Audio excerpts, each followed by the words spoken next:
So how the fuck were the feds able to re-indict Boosie after the charges were already dismissed? On July 16, 2024, Boosie could be seen smiling on Vlad TV only 4 days after having his gun case dismissed. Over the next 3 days, more clips would drop, one of which Boosie and Vlad would address and laugh off the snitch allegations the internet tried to put on Boosie regarding his case. Not only did Boosie not have a co-defendant, he had a hired armed security guard whose sole purpose was to provide security with a gun. So I don't understand how Boosie telling the police that he didn't have any guns, but his security did, was snitching. Especially when Boosie hired the motherfucker because he legally has guns and does security. But the internet remains undefeated, and when Boosie's case was dismissed, they had no other explanation as to how he could have pulled it off except snitching. Well, here's the plot twist.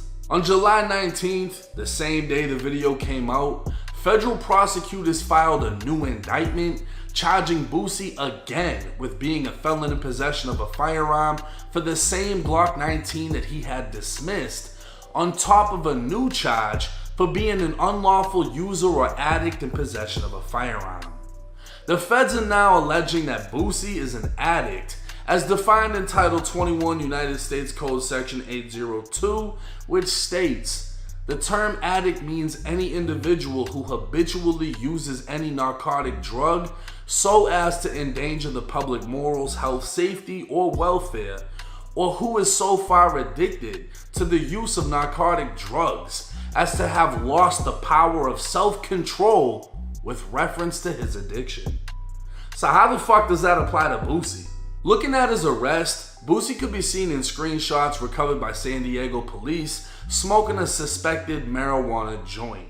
When the vehicle Boosie was riding in was pulled over, officers located a suspected marijuana joint in the center console of the vehicle.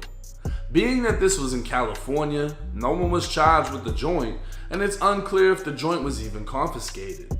It's also unclear how it's assumed to be Boosie's when 3 people were in the vehicle and Boosie was in the rear passenger seat, while the center console is typically used by the driver. United States Prosecutor Michael Gary Wheat is now alleging Boosie is addicted to controlled substances and was using controlled substances while possessing the Glock 19. Federally, marijuana is still a Schedule 1 controlled substance, along with heroin and meth.